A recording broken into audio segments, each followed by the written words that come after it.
आज रविवार होता आणि आज आम्ही पुण्याला जाणार होतो. तर गेले 1.5 महिना आम्ही गावालाच होतो. ऑपरेशन झाल्यामुळं आणि आता टाके पण काढलेत आणि वरचं स्कूल पण चालू झालेलं आहे. त्यामुळे मग आज आम्ही निघालो होतो पुण्याला आणि पावसामुळं आळू एवढी छान झाली होती ना, मग आळूची पानं पण घेतली मी पुण्याला नेण्यासाठी. आणि आता गावावरून पुण्याला जायचं म्हटलं ना, की जाऊच वाटत नाही आणि तिथं गेलं की करमत पण नाही. आणि आम्हा दोघांना ना मागच्या आठवड्यातच मासवडी खाऊशी वाटली होती, म्हणून आज आम्ही निघायच्या आधीच आईंनी सकाळी सकाळी मासवडी बनवलेली होती.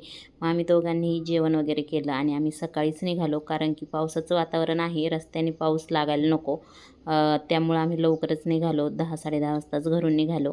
आणि पावसामुळं भरपूर पाणी आलेलं आहे आमच्या केटीकडं आणि भरपूर पाऊस होतो आहे गावाकडे. तर जाता जाताना मस्त असं देवांचं दर्शन पण घेतलं आणि मग निघालो जायला.